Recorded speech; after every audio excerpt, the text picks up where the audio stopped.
Hey guys, welcome back to another Heavy Metal Diecast video, and well, it's sort of a diecast video. It is a actual plastic video, so it is one of the Easy Model Platinum series, and it is an American UH-60A Black Hawk, of course, and I'm assuming most of you know what a Black Hawk helicopter is, but for those of you that do not, it is an American-made utility helicopter designed, obviously, to replace the aging UH-1 Hueys, and these were first put into service in 1979 for the US Army, and these are also used by numerous other militaries around the world, and are currently still in use with many nations today. And these are, of course, still in production.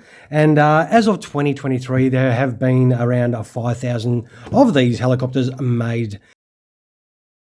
And this particular version does look like a Middle Eastern version. It is in a sand color. These usually do come in a few different versions, so 5 versions, as you can see in the back here, and this is pretty common with these Easy Model ones. They do usually come in about 5 different versions that you can purchase, but it is no good looking at this in the box, is it? Let's get this Black Hawk out of the box and have a real good look at it.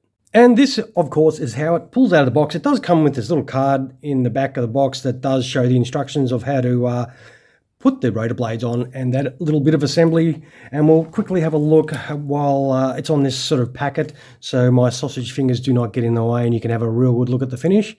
And as I've said before, with these Easy Model ones, they are the blend of a finished die-cast model and a model kit. So you sort of got the lightweight of a little plastic model, and you've got the joys of having it already finished, as you do with a die-cast model, and you have the price of a plastic kit as well, so you don't have the high expense. This one cost me, I think, it was around $40, so I suppose if you're getting the die-cast equivalent of this, it's going to set you back at least double that, so it all comes down to your budget, but I reckon it does sort of come up quite good. It does look like the doors may open or close. I don't know. No, they are in a fixed open position. But it's got the rotor blades there and the rear rotor sitting underneath there. And it's held on by these tie downs here. So what we'll do is we'll get this off the base and get our sausage fingers on it and have a real good look at it. Okay, so here we have it off that little base and in our grubby little hands here. And I don't know, it seems a little bit lacking compared to the last couple.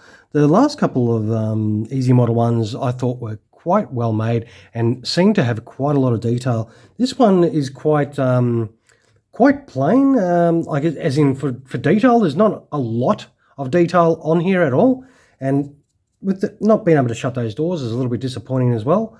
There is a little bit of inside detail, as you can see there, that you can see. These wheels look like they're a bit like pushed up. They sort of, I think they're supposed to be a bit more down for when you have it on the ground, so it's got a bit more clearance, because you don't get a stand with this, so it's not like you can display it in flight. So you're going to be displaying this on the deck there, so I don't know. This one just seems to let me down a little bit. I paid $40 for this, but sort of the usual price. And even the on the Army there, hopefully it'll let me zoom in on that. It's a bit smudged as well. There is a bit of a gap where they've glued on there. So that is a little bit disappointing, but the details on the actual rotor there does look okay. Of course it does spin. There is a little bit of resistance there, but yeah, I don't know. What we'll do, how about we just slap these rotor blades on, make it a complete helicopter, and then judge it properly like that. So these are the 4 rotor blades you get, the main rotors. The ends where you fit them in do look quite plain, not like detailed like they would on the actual aircraft. So that I suppose is a little bit disappointing if you're really fussy. It's a sort of a generic sort of rotor blades. All right, let's chuck these on right now.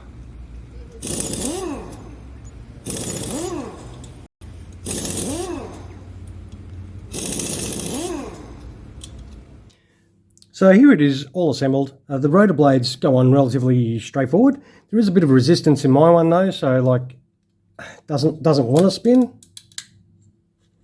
and which is a little bit disappointing. So there's I don't know. This my edition that I have has not impressed me as much as their other ones that I have had a look at. The rear tail rotor does go on relatively straightforward, but I think, I'm sure on Black Hawks, they are normally meant to be on a little bit of an angle.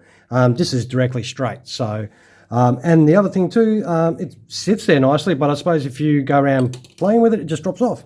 So it doesn't sit in a nice fixed position, not for mine anyway, but that is just unfortunate. But look, it's okay. Look, I am a little bit disappointed, to be honest. You guys obviously know me by now. It takes a lot to actually disappoint me with something. But the overall quality of this one, it is a little bit lacking for me. And unfortunately, I am a fraction disappointed with the build-up of this one.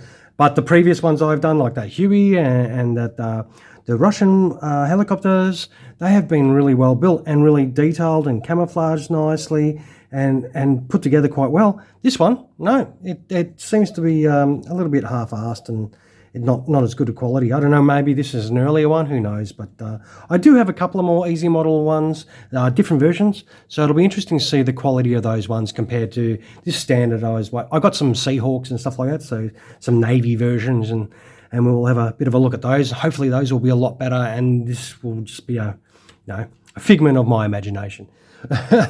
All right, well, what I'll do is I'll take some happy snaps of this little Black Hawk. We'll chuck it on the deck here and get my sausage fingers out of the way. Look, sausage finger test. It's in 1/72 scale. It's not exactly huge. As you saw the Huey, that was tiny. But I reckon, look, it could be a bit better. But look, I'm not paying $120 for it either. I'm not paying $150. I'm paying $40 for it. And as I said, it's the sort of finding that fine line between die cast and a plastic kit, and whether it meets your expectations of quality and and what you're paying for. You got to marry that up and choose what way you want to go in your way you want to collect your stuff. All right, guys, I've waffled on way too much. I will take some photos of this Black Hawk here, and you can check them out without the sausage fingers in the way, of course. And if you did like this or find the video helpful in any sort of way, hey, throw us a like if you can spare the time to do that. And if you've yet to subscribe to the channel, you know the deal. Feel free to subscribe. All right, guys, I thank you, as per usual, so much for spending the time watching one of my videos. I really appreciate it, guys. All right, you all have a fantastic rest of your day. Cheers, guys.